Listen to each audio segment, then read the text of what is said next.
കൃഷി അറിവുകൾ കിരീടം കുട്ടനാട് FM 90.0 കർഷകന്റെ റേഡിയോ. FACT കാർഷിക. ഈ പരിപാടിയുടെ സഹകരണം fertilisers and chemicals Travancore limited, Udyogamandal, Ernakulam.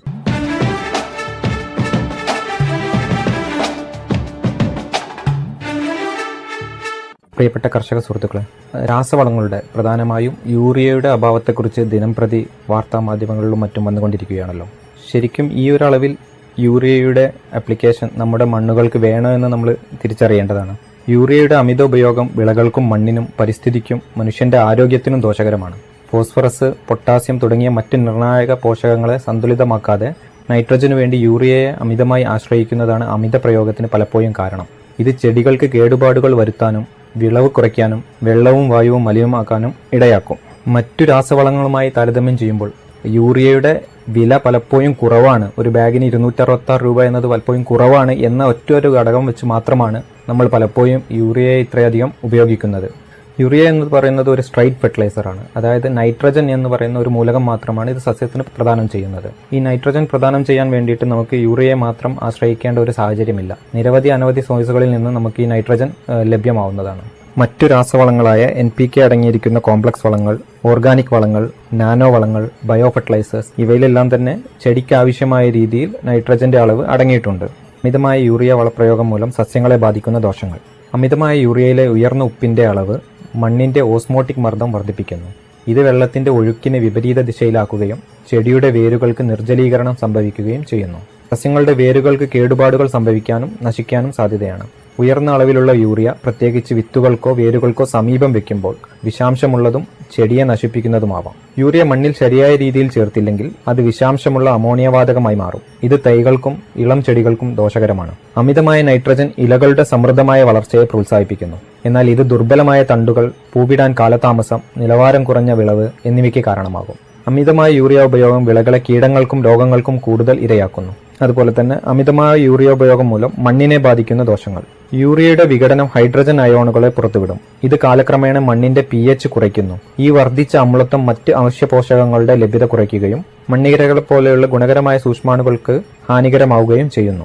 യൂറിയയുടെ അമിത ഉപയോഗം നൈട്രജൻ മാത്രമേ നൽകുന്നുള്ളൂ. ഇത് ഫോസ്ഫറസ്, പൊട്ടാഷ്യം, മറ്റ് സൂക്ഷ്മ പോഷകങ്ങൾ എന്നിവയുടെ കുറവിന് കാരണമാകുന്നു. മണ്ണിന്റെ ഈ അസന്തുലിതമായ ഘടന ചെടിയുടെ മൊത്തത്തിലുള്ള ആരോഗ്യത്തെ തകരാറിലാക്കുന്നു.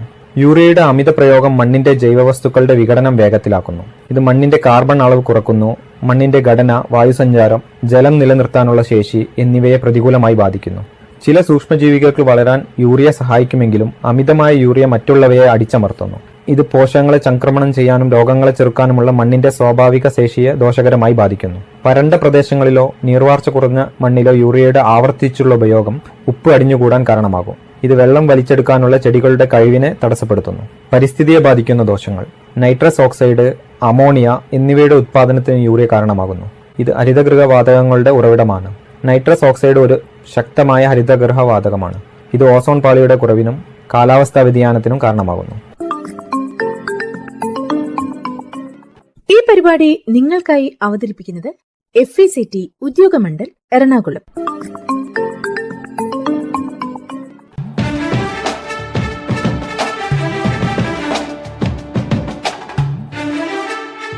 മണ്ണിന്റെ ആരോഗ്യവും ഉൽപാദനക്ഷമതയും വർദ്ധിപ്പിക്കുന്നതിനായി വളങ്ങളുടെ സന്തുലിതവും വിവേകപൂർണമായ ഉപയോഗം ഇന്ത്യ ഗവൺമെന്റ് സജീവമായി പ്രോത്സാഹിപ്പിക്കുന്നു.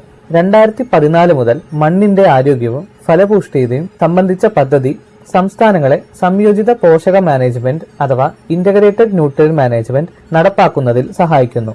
ദ്വിതീയ സൂക്ഷ്മ പോഷകങ്ങൾ, ജൈവവളങ്ങൾ, ജീവാണുവളങ്ങൾ എന്നിവയ്ക്കൊപ്പം രാസവളങ്ങളുടെ യുക്തിസഹമായ ഉപയോഗം പ്രോത്സാഹിപ്പിക്കുന്നു. മണ്ണിന്റെ പോഷക നിലവാരത്തെക്കുറിച്ചുള്ള വിശദമായ വിവരങ്ങളും മണ്ണിന്റെ ഫലപുഷ്ടത മെച്ചപ്പെടുത്തുന്നതിന് ഉചിതമായ പോഷക അളവുകളെക്കുറിച്ചുള്ള ശുപാർശകളും സോയിൽ ഹെൽത്ത് കാർഡ് പരിപാടി കർഷകർക്ക് നൽകുന്നു. ഈ പദ്ധതി പ്രകാരം 25 കോടിയിലധികം സോയിൽ ഹെൽത്ത് കാർഡുകൾ വിതരണം ചെയ്തിട്ടുണ്ട്. ഇന്ത്യയിലുടനീളം 93,781 കർഷക പരിശീലനങ്ങൾ, 6.8 ലക്ഷം പ്രദർശനങ്ങൾ, 7,425 കർഷക മേളകൾ, മണ്ണിന്റെ ആരോഗ്യ കാർഡ് ശുപാർശകൾ പ്രോത്സാഹിപ്പിക്കുന്ന ക്യാമ്പയിനുകൾ എന്നിവ ഇതിൽ ഉൾപ്പെടുന്നു. പോഷക പരിപാലനം പ്രോത്സാഹിപ്പിക്കുന്നതിനായി 1985 വളപ്രയോഗ നിയന്ത്രണ ഉത്തരവ് പ്രകാരം ജൈവവളങ്ങൾ, ജീവാണുവളങ്ങൾ, എണ്ണ ശുദ്ധീകരിച്ച കേക്ക്, ജൈവ കാർബൺ എൻഹാൻസറുകൾ, നാനോ വളങ്ങൾ തുടങ്ങിയ ഇതര വളങ്ങൾ സർക്കാർ വിജ്ഞാപനം ചെയ്തിട്ടുണ്ട്. പരമ്പരാഗത കൃഷി വികാസ് യോജന പോലുള്ള പദ്ധതികളിലൂടെയാണ് ജൈവ കൃഷി പ്രോത്സാഹിപ്പിക്കുന്നത്. 3 വർഷത്തേക്ക് 1 ഹെക്ടറിന് 31,500 രൂപ സാമ്പത്തിക സഹായം നൽകുന്നു. വടക്കുകിഴക്കൻ മേഖലയ്ക്കുള്ള മിഷൻ ഓർഗാനിക് മൂല്യ ശൃംഖല വികസനം 3 വർഷത്തേക്ക് 1 ഹെക്ടറിന് 46,500 രൂപ, ജൈവ ഉൽപാദനത്തിന് 15,000 രൂപ നേരിട്ടുള്ള ആനുകൂല്യങ്ങൾ വാഗ്ദാനം ചെയ്യുന്നു. ഈ പരിപാടി നിങ്ങൾക്കായി അവതരിപ്പിക്കുന്നത് FECT ഉദ്യോഗമണ്ഡൽ എറണാകുളം.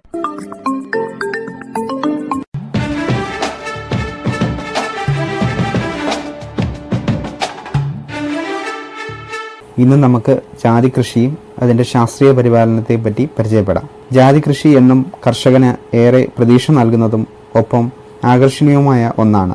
വില കൂടിയ 2 സുഗന്ധവ്യഞ്ജനങ്ങൾ, ജാതിക്കയും ജാതിപത്രിയും തരുന്ന ഉത്തമമായ കൃഷി, വില നിലവാരവും ഭേദപ്പെട്ടത്, വിപണനവും താരതമ്യേന എളുപ്പം, അന്താരാഷ്ട്ര വിപണിയിലും നല്ല ഡിമാൻഡ്, വിളവെടുക്കാനും ഉണക്കി സൂക്ഷിക്കാനും ബുദ്ധിമുട്ടില്ല. മറ്റ് കൃഷിയുമായി താരതമ്യം ചെയ്യുമ്പോൾ ജാതി കൃഷി ഏറെ ആദായകരം തന്നെ. ജാതി കൃഷിയുടെ മണ്ണ് തയ്യാറാക്കുന്നത് എങ്ങനെയെന്ന് നോക്കാം. തൈകൾ നടുമ്പോൾ അതാത് പ്രദേശത്തിന് അനുസൃതമായ ജാതിത്തടം തയ്യാറാക്കണം. ചെടിക്ക് ആവശ്യമായ തണൽ കൊടുത്ത് ചെടിയെ സംരക്ഷിക്കണം. മണ്ണിൽ പുത കൊടുത്താൽ മണ്ണ് ജൈവ സമ്പന്നമാകുന്നതോടൊപ്പം ഈർപ്പം നിലനിർത്തുന്നതിനും സഹായിക്കും. മണ്ണിൽ 25% വെള്ളം, 25% വായു എന്നിവയുടെ സാന്നിധ്യം ഉറപ്പാക്കുന്ന വിധത്തിൽ വേണം നന ക്രമീകരിക്കാൻ. ചെടിക്ക് ആവശ്യമായ 14 മൂലകങ്ങളും ചെടിയുടെ വളർച്ചാഘട്ടത്തിനനുസൃതമായി കൃത്യമായ അളവിൽ മണ്ണിൽ ഉണ്ടെന്ന് ഉറപ്പാക്കണം. ജാതിയാകട്ടെ തെങ്ങാകട്ടെ കൂടുതൽ വിളവ് തരുന്നവയെ പ്രത്യേകം ശ്രദ്ധിച്ച് അവ മണ്ണിൽ നിന്നും സ്വീകരിച്ച മൂലകങ്ങളെ മണ്ണിൽ വീണ്ടും ഇട്ടുകൊടുക്കണം. ചുരുക്കത്തിൽ മണ്ണ് ബാങ്കിന് തുല്യമാണ്. ചെടികൾ അവയ്ക്ക് ആവശ്യമായ മൂലകങ്ങളെ മണ്ണിൽ നിന്നും എടുത്ത് ഉൽപാദനം നടത്തുന്നു. ചെടികൾ എടുത്ത മൂലകങ്ങളെ അടുത്ത ഉൽപാദന പ്രക്രിയയ്ക്കായി മണ്ണിൽ ചേർത്ത് കൊടുക്കണം. നടീൽ വസ്തുക്കളുടെ തിരഞ്ഞെടുപ്പ്. തൈകൾ തിരഞ്ഞെടുക്കുമ്പോൾ വളരെ ശ്രദ്ധ വേണം. 10 ഗുണം 10 ഗുണം എന്നാണല്ലോ പഴമക്കാർ പറയുന്നത്. ജാതികൾ നടുമ്പോൾ ഏറ്റവും ഗുണനിലവാരമുള്ള ജാതി ഇനങ്ങൾ തന്നെ തിരഞ്ഞെടുക്കണം. കേരള കാർഷിക സർവകലാശാല 2018 പുറത്തിറക്കിയ KU പൂത്തറ പോലെയുള്ള ജാതി ഇനങ്ങൾ ഗുണനിലവാരത്തിലും ഉൽപാദനത്തിലും വളരെ മുന്നിലാണ്. ഇപ്പോൾ ജാതി കൃഷിയിൽ കേരളം വളരെ മുന്നിലാണ്. പക്ഷേ താമസിയാതെ തമിഴ്നാടും കർണാടകയും നമ്മുടെ മുന്നിലാകും. കാരണം അവർ തോട്ടാടിസ്ഥാനത്തിൽ ഏറ്റവും നല്ല ജാതിയിനങ്ങൾ മാത്രം കൃഷി ചെയ്യുന്നു. നമ്മളാകട്ടെ ആദായം കുറഞ്ഞ പഴയ ജാതിയിനങ്ങളെയാണ് ആശ്രയിക്കുന്നത്. ബലത്തിൽ ഉൽപാദനത്തിലും ഉൽപാദനക്ഷമതയിലും താമസിയാതെ അവർ മുന്നിലാകാനാണ് സാധ്യത. തെങ്ങു കൃഷിയിലെ 1ാം സ്ഥാനം നഷ്ടപ്പെട്ട കേരളത്തിന് ജാതി കൃഷിയിലെ 1ാം സ്ഥാനം നഷ്ടമാകാതിരിക്കാൻ സർക്കാരും കൃഷിവകുപ്പും കാർഷിക സർവകലാശാലയും കർഷക പ്രസ്ഥാനങ്ങളും കർഷകരും ഒത്തൊരുമിച്ച് പ്രവർത്തിക്കേണ്ടിയിരിക്കുന്നു. KU പൂത്തറ എന്ന ജാതി ഇനം ബഡ് ചെയ്ത് കർഷകർക്ക് വിൽക്കുന്നുണ്ട്.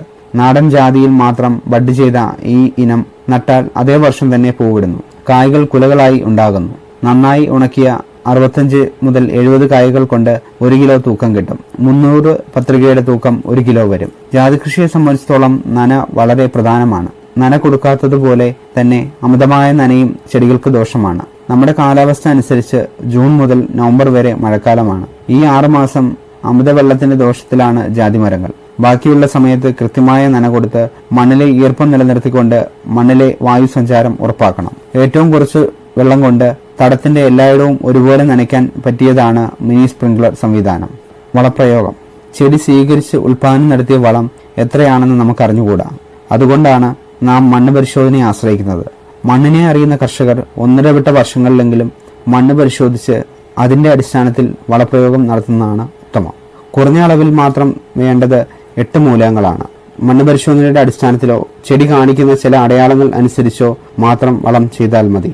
ജാതിയിൽ ജാതിക്ക മൂപ്പത്താതെ വെള്ളയ്ക്ക പൊട്ടുന്നെങ്കിൽ ഫംഗസ് രോഗബാധ മൂലമല്ലായെങ്കിൽ ബോറോൺ എന്ന സൂക്ഷ്മ മൂലകത്തിന്റെ അഭാവം മൂലമാകാനാണ് അധികപക്ഷവും സാധ്യത.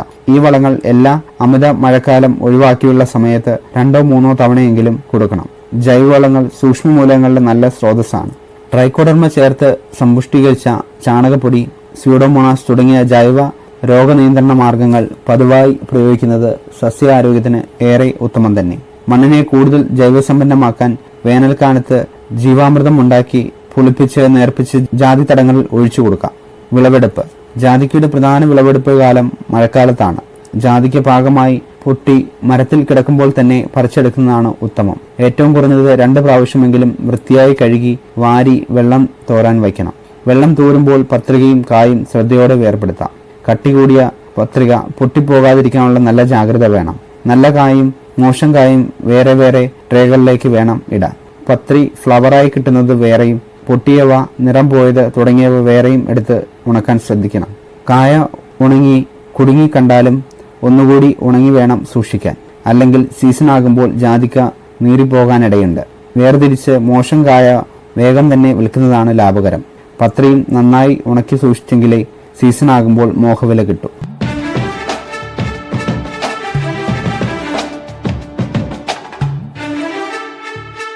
ഏവർക്കും നമസ്കാരം. നമ്മൾ ഇന്ന് പരിചയപ്പെടാൻ പോകുന്നത് തണ്ണീർത്തടങ്ങളെക്കുറിച്ചും അതിൻ്റെ സംരക്ഷണത്തിനെ പറ്റിയുമാണ്. മാറി വരുന്ന കാലാവസ്ഥയുടെയും മണ്ണിൻ്റെ ഘടനയുടെയും സന്തുലനാവസ്ഥ നിലനിർത്തുന്നതിന് പ്രധാന പങ്ക് വഹിക്കുന്നവരാണ് തണ്ണീർത്തടങ്ങൾ. വൈവിധ്യമാർന്ന ആവാസ വ്യവസ്ഥയും ജൈവ വൈവിധ്യവും കൊണ്ട് സമ്പുഷ്ടമാണ് തണ്ണീർത്തടങ്ങൾ. അന്റാർട്ടിക് ഒഴികെയുള്ള എല്ലാ ഭൂഖണ്ഡങ്ങളിലും കാണപ്പെടുന്ന ഇവ ഭൂമിയുടെ വൃക്ക എന്ന വിശേഷണത്തിലൂടെയാണ് അറിയപ്പെടുന്നത്. 1971 ഫെബ്രുവരി 2 ഇറാനിൽ വെച്ച് നടന്ന റംസാർ കൺവെൻഷനിലാണ് തണ്ണീർത്തടങ്ങളെ സംരക്ഷിക്കുക എന്ന ആശയം ആദ്യമായി അവതരിപ്പിക്കുന്നത്.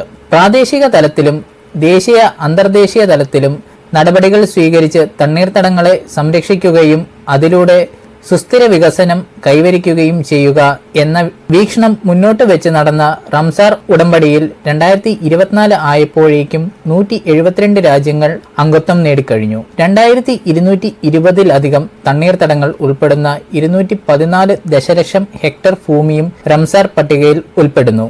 എന്താണ് തണ്ണീർത്തടങ്ങൾ? റംസാർ കൺവെൻഷൻ പ്രകാരം ചതുപ്പ് നിറഞ്ഞതോ വെള്ളക്കെട്ട് നിറഞ്ഞതോ ആയ പ്രകൃതിദത്തമോ മനുഷ്യനിർമ്മിതമോ സ്ഥിരമായതോ താൽക്കാലികമായതോ ജലം കെട്ടി നിൽക്കുന്നതോ ഒഴുകുന്നതോ ആയ ശുദ്ധജലത്താലോ കായൽ ജലത്താലോ അല്ലെങ്കിൽ ഉപ്പ് ജലത്താലോ നിറഞ്ഞതും വേലിയേറ്റവും വേലിയിറക്കവും അനുഭവപ്പെടുന്നതും 6 മീറ്ററിന് താഴെ ആഴമുള്ള ജലമേഖലകൾ തണ്ണീർത്തടം എന്ന് അറിയപ്പെടുന്നു. ഇവയിൽ ചെറുതും വലുതുമായ തടാകങ്ങൾ, നദികൾ, അഴിമുഖങ്ങൾ, ഡെൽറ്റകൾ, കണ്ടൽ പ്രദേശങ്ങൾ, പവിഴപ്പുറ്റുകൾ, ചതുപ്പ് പ്രദേശങ്ങൾ, നെൽവയലുകൾ, അണക്കെട്ടുകൾ, ജലസംഭരണികൾ എന്നിവയെല്ലാം ഉൾപ്പെടുന്നു. തണ്ണീർത്തട സംരക്ഷണം എന്തിന്? ജൈവ വൈവിധ്യം കൊണ്ട് സമ്പുഷ്ടമായ തണ്ണീർത്തടങ്ങൾ നിരവധി സസ്യജന്തുജാലകങ്ങളുടെ വാസസ്ഥലം കൂടിയാണ്. ജീവൻ നിലനിർത്തുന്നതിന് ആവശ്യമായ ജലത്തിന്റെ സാന്നിധ്യവും ഉയർന്ന ഉൽപാദനക്ഷമതയും ഇതിനെ സഹായിക്കുന്നു. വംശനാശ ഭീഷണി സംഭവിച്ചുകൊണ്ടിരിക്കുന്നതും സാധ്യതയുള്ളതുമായ ഒട്ടേറെ ജീവജാലകങ്ങളെ തണ്ണീർത്തടങ്ങൾ സംരക്ഷിക്കുന്നു. വിവിധ ജീവജാലങ്ങളുടെയും സസ്യങ്ങളുടെയും വാസസ്ഥലം ആയ തണ്ണീർത്തടങ്ങൾ ഇവരുടെ പ്രജനന കേന്ദ്രമായും വർത്തിക്കുന്നു. സമകാലിക കേരളം നേരിടുന്ന കാലാവസ്ഥാ വ്യതിയാനം മൂലമുള്ള വെള്ളപ്പൊക്കം, ഉരുൾപൊട്ടൽ, വരൾച്ച മുതലായവ ചെറുത്തു നിൽക്കുന്നതിന് തണ്ണീർത്തടങ്ങൾക്ക് സാധിക്കുന്നു. മഴക്കാലത്ത് അധികമായി ഒഴുകിയെത്തുന്ന ജലം ശേഖരിച്ചു വയ്ക്കുന്ന സംഭരണികളാണിവ. തണ്ണീർത്തടങ്ങളെ പ്രകൃതിദത്ത അണക്കെട്ടുകളായാണ് കണക്കാക്കുന്നത്. ഇവ ഭൂഗർഭ ജലത്തിന്റെ ലഭ്യത വർദ്ധിപ്പിക്കുകയും വരൾച്ചയുടെ തോത് ഗണ്യമായി കുറയ്ക്കുകയും ചെയ്യുന്നു. കാർഷിക വൃത്തിയുടെ വലിയ തോതും തണ്ണീർത്തടങ്ങൾ തന്നെയാണ്.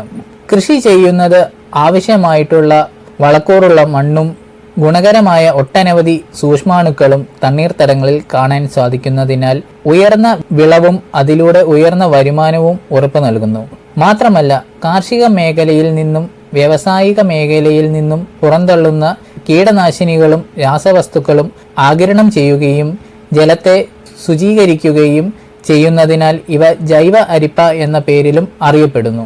മത്സ്യകൃഷിക്ക് അനുയോജ്യമായ തണ്ണീർത്തടങ്ങൾ മത്സ്യത്തൊഴിലാളികൾക്ക് വരുമാന മാർഗം പ്രദാനം ചെയ്യുന്നു. കേരളത്തെ സംബന്ധിച്ചിടത്തോളം പ്രധാന വരുമാനം കൂടിയായ നെൽവയലുകൾ ഉൾപ്പെടുന്ന തണ്ണീർത്തടങ്ങളിൽ നിന്ന് ലഭിക്കുന്ന വരുമാനവും ഏറെയാണ്. മനുഷ്യർക്ക് മാത്രമല്ല, മറിച്ച് കന്നുകാലികൾക്ക് വേണ്ട തീറ്റപ്പുല്ലുകളും തണ്ണീർത്തടങ്ങളിൽ നിന്ന് ലഭിക്കും. കേരളത്തിലെ തണ്ണീർത്തടങ്ങൾ കേരളത്തിലെ കാലാവസ്ഥയും ഭൂപ്രകൃതിയും മറ്റും സംസ്ഥാനങ്ങളെ അപേക്ഷിച്ച് ഏറെ വ്യത്യസ്തമാർന്നതാണ്. കായലുകളും നദികളും അണക്കെട്ടുകളും നെൽവയലുകളുമെല്ലാം തണ്ണീർത്തടത്തിന്റെ പട്ടികയിൽ ഉൾപ്പെടുന്നു. ഇതിൽ വേമ്പനാട്ട് കോൾ നിലങ്ങളാണ് ഏറ്റവും വലുത്. സമുദ്രനിരപ്പിൽ നിന്നും താഴെ കൃഷി ചെയ്യുന്ന കുട്ടനാട് നെൽകൃഷി ഇതിൽ ഉൾപ്പെടുന്നു. കൂടാതെ തന്നെ ശുദ്ധജല തടാകങ്ങളായ ശാസ്താംകോട്ട കായൽ, വെള്ളായണി കായൽ, പൂക്കോട് തടാകം എന്നിവയും തണ്ണീർത്തടങ്ങളുടെ ഭാഗമാണ്. ഇത്തരത്തിൽ നിരവധി പ്രത്യേകതകൾ ഉള്ള തണ്ണീർത്തടങ്ങൾ ഇന്ന് മറഞ്ഞുപോയിക്കൊണ്ടേയിരിക്കുന്നു. പ്രകൃതിയിൽ വരുന്ന മാറ്റങ്ങളും മനുഷ്യ കേന്ദ്രീകൃതവുമായ കാരണങ്ങളും തണ്ണീർത്തടങ്ങളുടെ നാശത്തിന്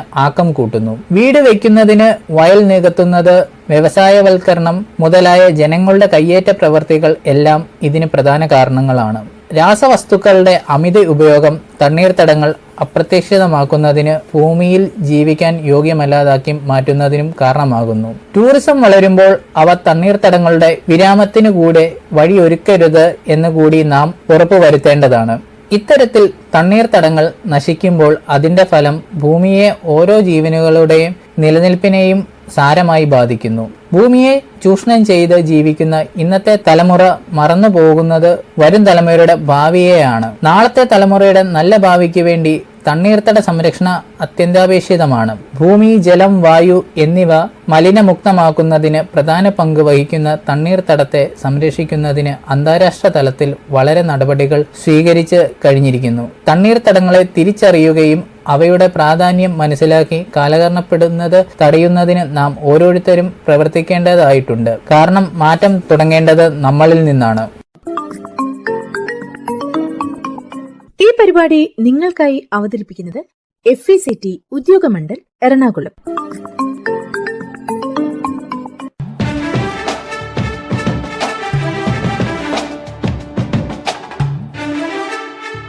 അടുത്തതായി FACTയിൽ നിന്ന് കർഷകർക്ക് ലഭിക്കുന്ന രാസവളങ്ങളും അതുപോലെ ജൈവവളങ്ങളെയും പറ്റി പരിചയപ്പെടാം. ഭാരത് NPK 20-20-013 ഫാക്ടിന്റെ സ്വന്തം ഉൽപ്പന്നമായ ഫാക്ടംഫോസ് ഇപ്പോൾ അതേ ഇരട്ട ആന ബ്രാൻഡ് ചിഹ്നത്തിൽ ഫാക്ടിൽ നിന്ന് ഭാരത് NPK 20-20-013 ആയി ലഭിക്കുന്നതാണ്. 5 പതിറ്റാണ്ടിലേറെയായി അതേ ഗുണമേന്മയിൽ കൊച്ചിയിലെ അമ്പലമേട് ഉദ്യോഗമണ്ഡലിൽ വളം നിർമ്മാണശാലയിൽ നിന്ന് ഈ ഉൽപ്പന്നം നിർമ്മിച്ചുകൊണ്ടിരിക്കുന്നു.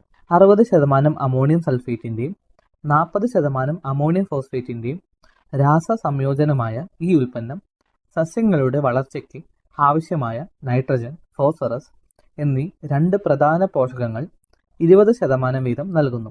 കൂടാതെ ഇന്ത്യൻ മണ്ണിൽ നിർണായക മൂലകമായ സൾഫറും 13% വീതം ഇതിൽ അടങ്ങിയിട്ടുണ്ട്.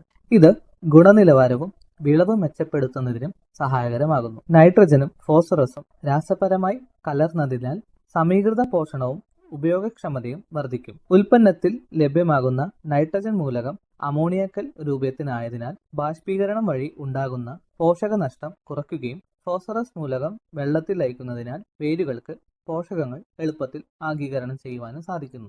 ഫാക്ടംഫോസ് അടിവളമായും മേൽവളമായും ഉപയോഗിക്കാം. Bharat NPK 20.5-00-23 fact ammonium sulphate ഇപ്പോൾ അതേ ഇരട്ട ആന ബ്രാൻഡ് ചിഹ്നത്തിൽ FACTയിൽ നിന്ന് ഭാരത് NPK 20.5-00-23 എന്ന പേരിൽ ലഭ്യമാണ്. 6 പതിറ്റാണ്ടിലേറെയായി FACTയുടെ അതേ ഗുണമേന്മയിൽ കൊച്ചിയിലെ ഉദ്യോഗമണ്ഡലിൽ നിന്നാണ് ഈ ഉൽപ്പന്നം നിർമ്മിച്ചുകൊണ്ടിരിക്കുന്നത്. ഈ ഉൽപ്പന്നത്തിൽ 20.5% നൈട്രജനും 23% സൾഫറും അടങ്ങിയിരിക്കുന്നു. നൈട്രജനും സൾഫറും ചേർന്ന രാസമിശ്രിതമായ ഈ ഉൽപ്പന്നം ചെടികൾക്ക് ലഭിക്കുന്ന പോഷകങ്ങളുടെ കാര്യക്ഷമത വർദ്ധിപ്പിക്കാൻ സഹായിക്കുന്നു. വളത്തിൽ അടങ്ങിയിരിക്കുന്ന സൾഫർ മൂലകം വിളകളുടെ വിളവും ഗുണമേന്മ വർദ്ധിപ്പിക്കുന്നതിനും സഹായിക്കും. കൂടാതെ സൾഫർ കീടങ്ങളെയും രോഗങ്ങളെയും വിളകളെ ബാധിക്കാതെ പ്രതിരോധിക്കുന്നു. നെല്ല്, വാഴ, കരിമ്പ്, പച്ചക്കറികൾ, കാപ്പി, തേയില, കുരുമുളക് തുടങ്ങിയ തോട്ടവിളകൾക്ക് അനുയോജ്യമായ വളമാണ് ഈ ഉൽപ്പന്നം. ഭാരത് NPK 20.5-00-23 വസ്തുതയിൽ അടങ്ങിയിരിക്കുന്ന നൈട്രജൻ അമോണിയക്ക് രൂപത്തിനായതിനാൽ മണ്ണിൽ നിന്ന് ഒലിച്ചു പോകാതെയും ബാഷ്പീകരണം കുറയ്ക്കുകയും ചെയ്യുന്നു. അമോണിയം സൾഫേറ്റ് ഈർപ്പം ആഗീകരണം ചെയ്യുന്നില്ല, ആയതിനാൽ പോഷകങ്ങൾ നഷ്ടപ്പെടുന്നില്ല. ഭാരത് NPK 15-15-15, FACT NPK 15-15-15 എന്ന അളവിൽ നൈട്രജൻ, ഫോസ്ഫറസ്, പൊട്ടാസ്യം എന്നീ 3 പ്രധാന പോഷകങ്ങൾ 15% വീതം തുല്യ അളവിൽ അടങ്ങിയിരിക്കുന്നു. NPK 15-15-15ന്റെ പ്രയോഗം മൂലം വിളകളുടെ വളർച്ച, വേര് വികസനം, മെച്ചപ്പെട്ട വിളവ് എന്നിവ വർദ്ധിപ്പിക്കുന്നു. നൈട്രജൻ വിളകളുടെ വളർച്ചയ്ക്കും ഫോസ്ഫറസ് വേരുകളുടെ വികസനം വർദ്ധിപ്പിക്കുവാനും പൊട്ടാസ്യം രോഗപ്രതിരോധത്തിനും വളർച്ചയെ പ്രോത്സാഹിപ്പിക്കുന്നതിനും സഹായിക്കുന്നു. കൂടാതെ 3 പോഷകങ്ങളും മൊത്തത്തിലുള്ള വളർച്ചയ്ക്ക് വിളവ് ഉറപ്പിക്കുന്നതിനും പ്രധാന പങ്ക് വഹിക്കുന്നു. ഈ വളങ്ങൾ ചെറിയ കൃഷിയിടങ്ങളിൽ അല്ലെങ്കിൽ അടുക്കള തോട്ടങ്ങൾക്ക് അനുയോജ്യമാണ്. ഈ വളം ഫാക്ട് സ്ഥാപനത്തിന്റെ ഇരട്ട ആനമുദ്രയിൽ കർഷകർക്ക് വിതരണം ചെയ്യപ്പെടുന്നു. FACT നിന്നും ഭാരത് MOP. FACT MOPയിൽ 60% പൊട്ടാഷ് അടങ്ങിയിട്ടുണ്ട്.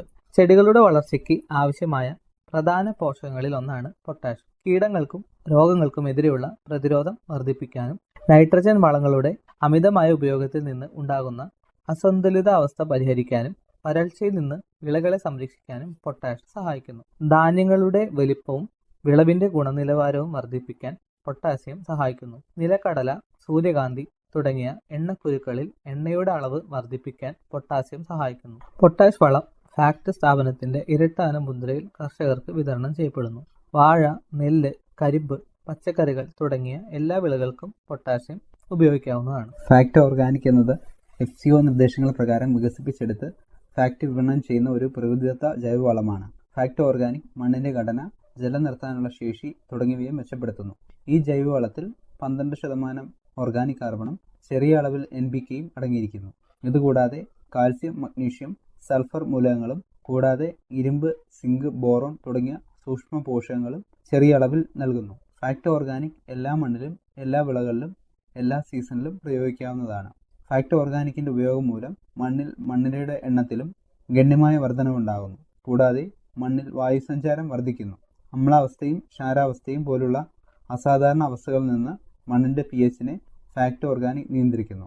ഫാക്ട് ഓർഗാനിക്കിന്റെ ഉപയോഗം മൂലം വേരുകളുടെ വളർച്ച മെച്ചപ്പെടുത്തുകയും ഉൽപാദനക്ഷമത വർദ്ധിക്കുകയും ചെയ്യുന്നു.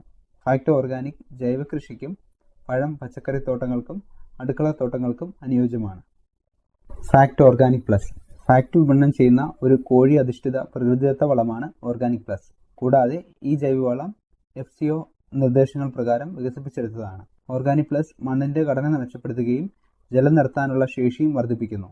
ഇത് മണ്ണിന്റെ വൻതോതിലുള്ള സാന്ദ്രത കുറയ്ക്കുകയും അതുവഴി ഉൽപാദനക്ഷമത വർദ്ധിപ്പിക്കാൻ സഹായിക്കുകയും ചെയ്യുന്നു. ഫാക്ട് ഓർഗാനിക് പ്ലസിൽ 14% ഓർഗാനിക് കാർബണും 0.5% NPKയും കൂടാതെ ചെറിയ അളവിൽ കാൽസ്യം, മഗ്നീഷ്യം, സൾഫർ സൂക്ഷ്മ പോഷകങ്ങളും അടങ്ങിയിരിക്കുന്നു. എല്ലാ മണ്ണിലും എല്ലാ വിളകളിലും ഇത് ഉപയോഗിക്കാവുന്നതാണ്. ഓർഗാനിക് പ്ലസ് ജൈവ കൃഷിക്കും പഴം, പച്ചക്കറി തോട്ടങ്ങൾക്കും അടുക്കള തോട്ടങ്ങൾക്കും അനുയോജ്യമാണ്. FACT from phosphorus rich organic manure ഭാരത സർക്കാരിന്റെ PM പ്രണാം എന്ന സംരംഭത്തിന് കീഴിൽ FCO നിർദ്ദേശങ്ങൾ പ്രകാരം വികസിപ്പിച്ചെടുത്ത് വിപണനം ചെയ്യുന്ന ജൈവ അധിഷ്ഠിത പ്രകൃതിദത്ത വളമാണ് പ്രോം. ഈ വളം FCO നിർദ്ദേശപ്രകാരം ഉൽപ്പാദിപ്പിക്കുന്നതാണ്. ഉയർന്ന ഗുണമേന്മയും ആവശ്യമായ പോഷകങ്ങൾ മണ്ണിലേക്ക് സാവധാനത്തിൽ പുറത്തുവിടുന്നതുമായ ഈ ജൈവവളം മണ്ണിനെ സമ്പുഷ്ടമാക്കുന്നതിന് ഏറെ സഹായകരമാകുന്നു. ഇതിൽ P2O5 ആയി 8% ഫോസ്ഫറസ് കൂടാതെ ചെറിയ അളവിൽ nitrogen, potash, calcium, magnesium, sulphur സൂക്ഷ്മ പോഷകങ്ങളും അടങ്ങിയിരിക്കുന്നു. പ്രോം എല്ലാ മണ്ണിലും, എല്ലാ വിളകളിലും, എല്ലാ സീസണിലും പ്രയോഗിക്കാവുന്നതാണ്. പ്രോമിന്റെ പ്രയോഗം മൂലം മണ്ണിന്റെ ഓർഗാനിക് കാർബണിന്റെ അളവ് വർദ്ധിപ്പിക്കുകയും മണ്ണിന്റെ സുഷിരതയും ജലാംശം നിലനിർത്താനുള്ള ശേഷിയും മെച്ചപ്പെടുത്തുന്നു. ഇപ്രകാരം പ്രോം ഒരു മണ്ണ് കണ്ടീഷണറായും പ്രവർത്തിക്കുന്നു. Fact FOM fermented organic manoeuvre fact FOM പരിസ്ഥിതി സൗഹൃദവും മണ്ണിൽ ദീർഘകാലം നിലനിൽക്കുന്നതുമായ പ്രകൃതിദത്ത ജൈവവളമാണ്. ഈ വളം FCO നിർദ്ദേശപ്രകാരം ഉൽപ്പാദിപ്പിക്കുന്നതാണ്. ഫാക്ട് FOMൽ നൈട്രജൻ, ഫോസ്ഫറസ്, പൊട്ടാസ്യം എന്നിവ കുറഞ്ഞത് 1 മുതൽ 2% വീതവും കൂടാതെ ചെറിയ അളവിൽ കാൽസ്യം, മഗ്നീഷ്യം, സൾഫർ സൂക്ഷ്മ പോഷകങ്ങളും അടങ്ങിയിരിക്കും.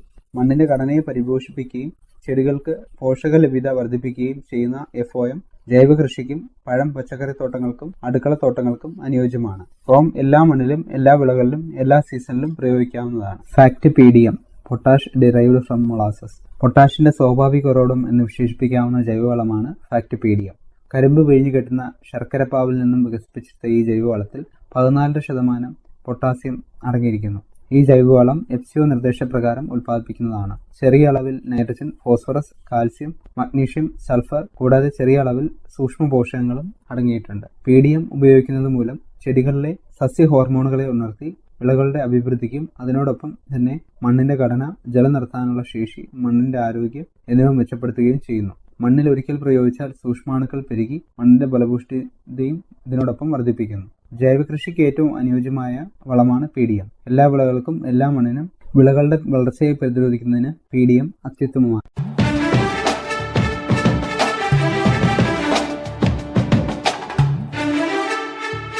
ഫാക്ട് DAP പറ്റി നമുക്ക് പരിചയപ്പെടാം. DAP dye ammonium phosphate. ഇത് പ്രധാനമായും 2 പോഷകങ്ങൾ അടങ്ങിയ വളമാണ്, ഫോസ്ഫറസും നൈട്രജനും. ഇത് ചെടികളുടെ വളർച്ചയ്ക്കും വേരുകൾക്കും ബലം നൽകുന്നതിനും സഹായിക്കുന്നു. മാത്രമല്ല വിളകളിൽ പ്രോട്ടീൻ ഉൽപാദനത്തെയും ക്ലോറോഫിൽ രൂപീകരണത്തെയും ഇത് സ്വാധീനിക്കുന്നു. അടുത്തതായി DAP ഉപയോഗിക്കുന്നതിന്റെ ഗുണങ്ങൾ എന്തൊക്കെയാണെന്ന് നോക്കാം. വിളവ് വർധനവ്. മണ്ണിൽ ശരിയായ പോഷകങ്ങളും ധാതുക്കളും ഇല്ലാത്ത പ്രദേശങ്ങൾക്ക് DAP വളങ്ങൾ അത്യാവശ്യമാണ്. പോഷകങ്ങൾ ആഗിരണം ചെയ്യാനുള്ള ശേഷി വർദ്ധിപ്പിക്കുന്നത് വിളവ് ഗണ്യമായി വർദ്ധിപ്പിക്കുമെന്ന് അറിയപ്പെടുന്നു. മെച്ചപ്പെട്ട സസ്യവളർച്ച. ചെടികളുടെ വളർച്ചയ്ക്കും വികാസത്തിനും ആവശ്യമായ അവശ്യ പോഷകങ്ങൾ നൽകിക്കൊണ്ട് സസ്യവളർച്ച വർദ്ധിപ്പിക്കുന്നു. കൂടുതൽ സാന്ദ്രീകൃത ഡൈ അമോണിയം ഫോസ്ഫേറ്റ് വളം സസ്യങ്ങളുടെ പ്രകാശ സംശ്ലേഷണത്തെ പ്രോത്സാഹിപ്പിക്കുന്നു. ഉയർന്ന പ്രതിപ്രവർത്തന ശേഷിയുള്ള സംയുക്തം. DAP വളരെ പ്രതിപ്രവർത്തനക്ഷമമായ ഒരു സംയുക്തമാണ്.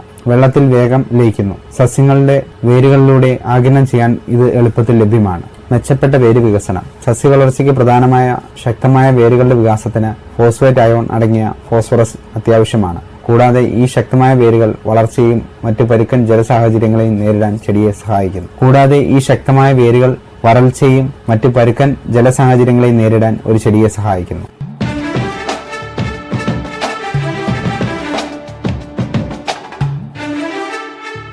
Fact single super phosphate. സസ്യ വളർച്ചയ്ക്ക് ആവശ്യമായ ഫോസ്ഫറസ്, കാൽഷ്യം, സൾഫർ തുടങ്ങിയ പോഷകങ്ങൾ നൽകുന്നത് ഉൾപ്പെടെ നിരവധി ഗുണങ്ങൾ സിംഗിൾ സൂപ്പർ ഫോസ്ഫേറ്റ് വാഗ്ദാനം ചെയ്യുന്നു. അസിഡിറ്റി കുറയ്ക്കുകയും ഘടന മെച്ചപ്പെടുത്തുകയും ചെയ്തുകൊണ്ട് മണ്ണിന്റെ ആരോഗ്യം മെച്ചപ്പെടുത്തുന്നു. ചെലവ് കുറഞ്ഞതും എളുപ്പത്തിൽ ലഭ്യമായതുമായ വളസ്രോതസ്സാണിത്. കീടങ്ങൾക്കും രോഗങ്ങൾക്കും എതിരായ വിളകളുടെ ഗുണനിലവാരം, വിളവ് പ്രതിരോധം എന്നിവ വർദ്ധിപ്പിക്കുന്നു. എണ്ണക്കുരുക്കൾ, പയർവർഗ്ഗങ്ങൾ, കരിമ്പ് എന്നിവയ്ക്ക് ഇത് പ്രത്യേകിച്ചും ഗുണം ചെയ്യും. കാരണം ഇത് എണ്ണയുടെയും പ്രോട്ടീന്റെയും അളവ് വർദ്ധിപ്പിക്കുന്നു. ആരോഗ്യകരമായ വളർച്ചയ്ക്ക് ആവശ്യമായ ഫോസ്ഫറസ്, കാൽഷ്യം, സൾഫർ എന്നിവ സിംഗിൾ സൂപ്പർ ഫോസ്ഫേറ്റിൽ നിന്ന് ലഭിക്കുന്നു. ഇവ വേരുകളുടെ വികസനത്തിനും വേരുകളുടെ സംവിധാനങ്ങളെ പ്രോത്സാഹിപ്പിക്കുന്നതിനും വെള്ളത്തിന്റെയും പോഷകങ്ങളുടെയും ആഗിരണം മെച്ചപ്പെടുത്തുന്നതിനും സഹായിക്കുന്നു.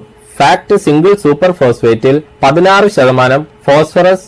ഫാക്ട് സിംഗിൾ സൂപ്പർ ഫോസ്ഫേറ്റിൽ 16% ഫോസ്ഫേറ്റ് അടങ്ങിയിരിക്കുന്നു. ഇത് വേരുകളുടെ വളർച്ചയ്ക്കും സൂക്ഷ്മജീവികളുടെ പ്രവർത്തനത്തിനും കൂടുതൽ അനുയോജ്യമാകുന്നു.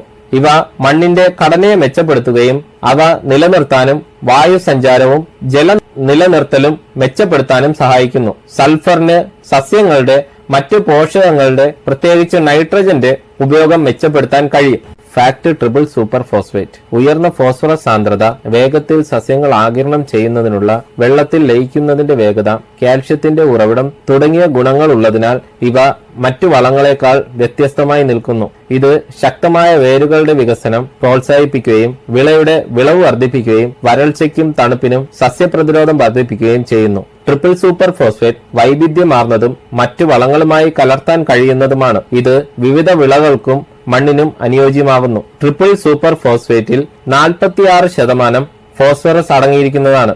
ഇത് മണ്ണിലേക്ക് ഈ സുപ്രധാന പോഷകം എത്തിക്കുന്നതിനുള്ള കാര്യക്ഷമമായ മാർഗമായി മാറുന്നു. TSPയിൽ 90% കൂടുതൽ ഫോസ്ഫറസ് വെള്ളത്തിൽ ലയിക്കുന്നതാണ്. അതായത് ഇത് വേഗത്തിൽ ലയിക്കുകയും സസ്യങ്ങളുടെ ആഗിരണം എളുപ്പമാക്കുകയും ചെയ്യുന്നു. വേരുകളുടെ വളർച്ച വർദ്ധിപ്പിക്കുന്നു. ശക്തവും ഊർജ്ജസ്വലവുമായ ഒരു വേര് സിസ്റ്റം വികസിപ്പിക്കുന്നതിന് ഇത് നിർണായകമാണ്. ഇത് ഒരു ചെടിയുടെ വെള്ളവും പോഷകങ്ങളും ആഗിരണം ചെയ്യാനുള്ള കഴിവിന് അത്യാവശ്യമാണ്.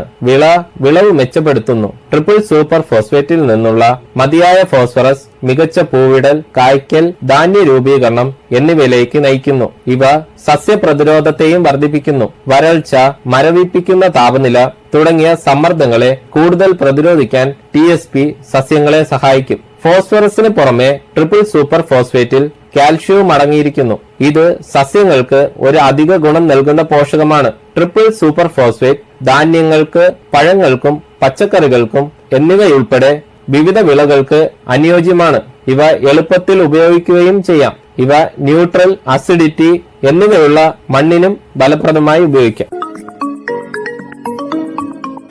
ഈ പരിപാടി നിങ്ങൾക്കായി അവതരിപ്പിച്ചത് FACT ഉദ്യോഗമണ്ഡൽ എറണാകുളം. ഇതോടെ ഇന്നത്തെ പരിപാടി സമാപിക്കുന്നു. FACT കാർഷികം വീണ്ടും അടുത്തയാഴ്ച ഇതേ സമയം. എല്ലാവർക്കും നമസ്കാരം. FACT കാർഷിക